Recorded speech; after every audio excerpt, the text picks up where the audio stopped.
joueur de flûte de Hamelin par les frères Grimm. Il y a de cela fort longtemps, une terrible catastrophe arriva en Allemagne dans la petite ville de Hamelin. On vit d'abord arriver un rat, un gros rat noir aux yeux rouges, et puis un autre, et un autre encore. En quelque temps, ils furent là par milliers, par millions peut-être, formant un immense fleuve grouillant et couinant qui se répandit dans les rues, sur les places et jusque dans les maisons. C'étaient des rats qui n'avaient peur de rien. Ils se battaient avec les chiens, mordaient les chats et se moquaient bien des pauvres gens de Hamelin. Pas moyen de les chasser à coups de pelle ou de balai, à peine sortis des maisons, ils y revenaient encore plus nombreux. Il fallait faire quelque chose. Les habitants de Hamelin, très en colère, se réunirent sur la place de l'hôtel de ville. « Il faut chasser les rats! Nous ne pouvons plus vivre comme cela! » crièrent-ils. Le maire sortit de l'hôtel de ville pour essayer de les calmer. « Mes amis, la situation est grave, mais ne vous affolez pas. Les rats vont bien finir par s'en aller. »« Qu'allez-vous faire pour qu'ils s'en aillent? » crièrent les gens de Hamelin. « Eh bien, j'y réfléchis, » dit le maire. La foule se faisait menaçante. Le maire sortit alors une bourse de sa poche et cria en la bondissant « Cette bourse est pleine d'or. Elle sera à qui nous débarrassera des rats. » Le silence se fit. Une bourse pleine d'or. C'était une fortune. Tout le monde la regardait avec envie. Soudain, une voix claire s'éleva. « Moi, je vous en débarrasserai. » Tous se tournèrent vers celui qui avait parlé. C'était un jeune étranger, grand et mince, vêtu de vêtements aux couleurs éclatantes. Une plume rouge vif ornait même son chapeau. Il avait les yeux jaunes et une longue moustache qui pendait de part et d'autre de sa bouche et ressemblait beaucoup à une queue de rat. « Vous saurez nous débarrasser de tous ces rats? » demanda quelqu'un dans la foule. « Oui, si je leur demande de partir, ils ne reviendront jamais, » affirma l'étranger. « Eh bien, allez-y, qu'attendez-vous? » grogna le maire. « C'est que il faudra me payer, » répondit calmement l'étranger. « Je veux 1 pièce d'or pour chaque rat. » Un murmure parcourut la foule. « 1 pièce d'or pour chaque rat! » Oh! Le maire mit un certain temps à comprendre et puis il rugit. « 1 pièce d'or pour chaque rat? Croyez-vous que nous sommes assez riches? Vous savez combien il y a de rats? »« Environ 1 million, » répondit-il. « Accordez-moi un délai de réflexion, » dit le maire. « Je dois en référer à mon conseil, c'est une somme énorme. »« Il y a énormément de rats, » répliqua l'étranger avec un petit sourire. « Voulez-vous me dire votre nom, jeune homme? » reprit le maire.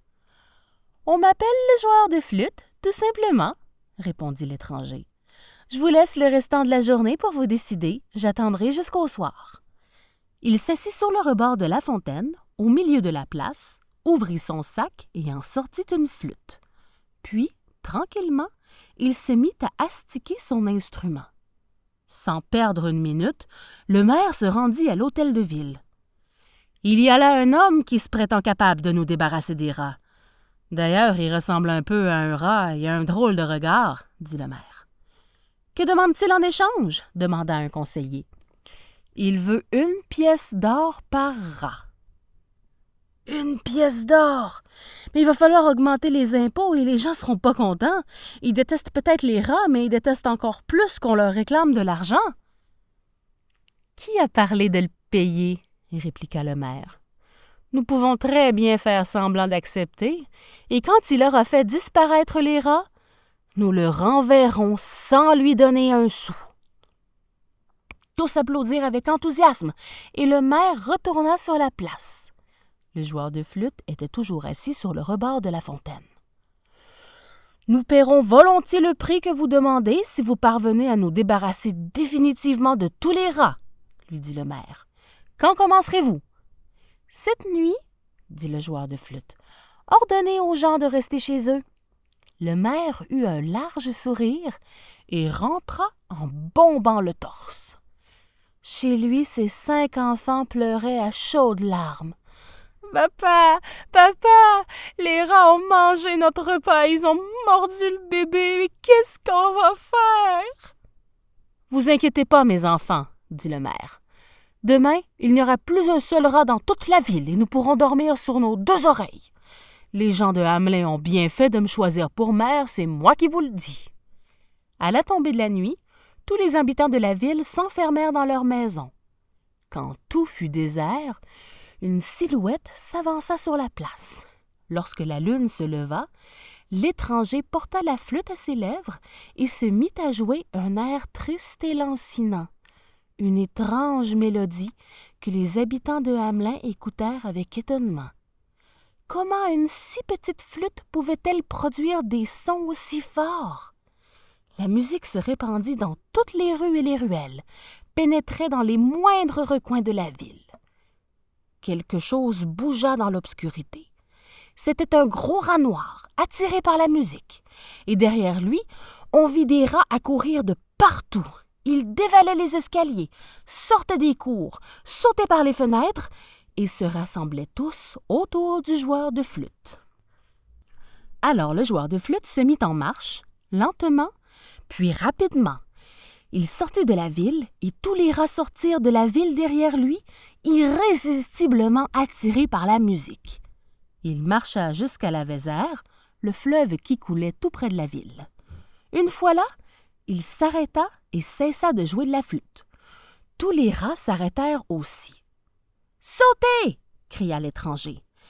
Et les rats sautèrent dans le fleuve sans hésiter un seul instant. Ils se précipitèrent dans l'eau glacée et disparurent les uns après les autres. Seul un dernier rat tardait à sauter. Il avait mangé tellement de fromage qu'il était devenu énorme. Le joueur de flûte lui donna un coup de pied, qui l'envoya lui aussi dans le fleuve, où il coula comme une pierre. Il faisait nuit noire quand le joueur de flûte rentra de la ville.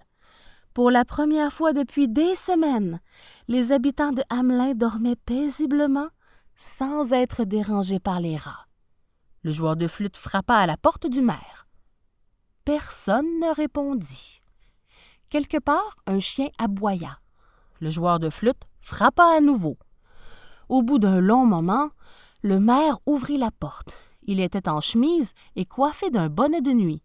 « Il n'y a plus un seul rat, » annonça le joueur de flûte. « Vous me devez 1 million de pièces d'or. »« Vous voudriez me faire croire que vous avez fait disparaître 1 million de rats?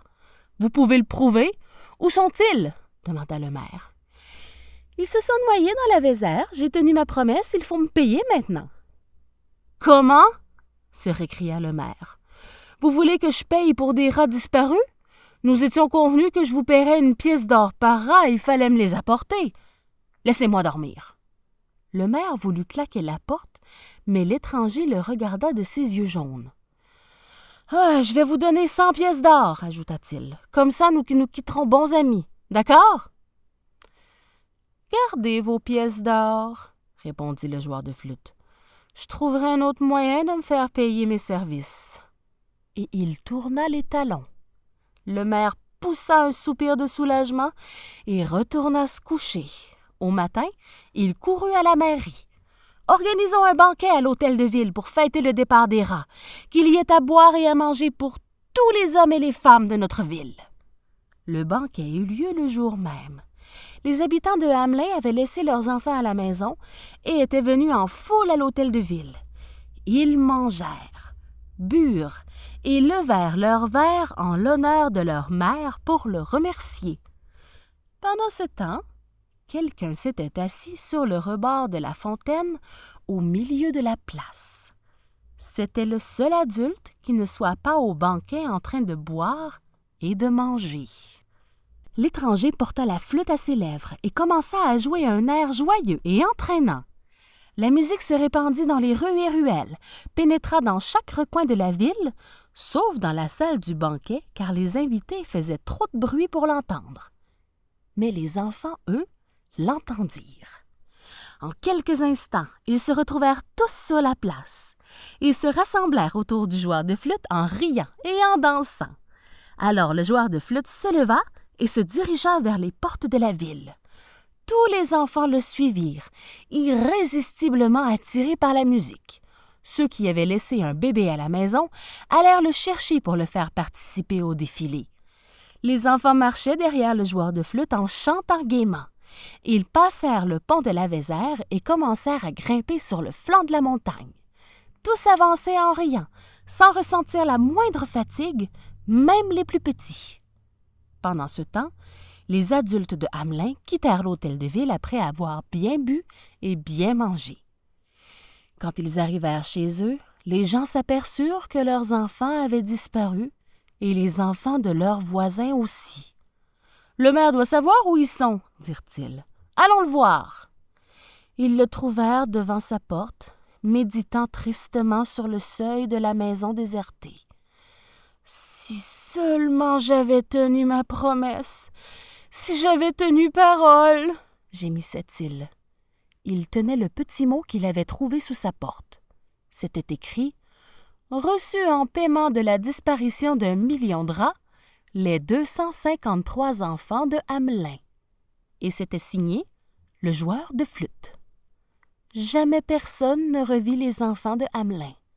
Parfois, quand la nuit est belle, on entend au loin des cris et des rires et un étrange air de flûte. Ce sont les enfants de la ville qui dansent.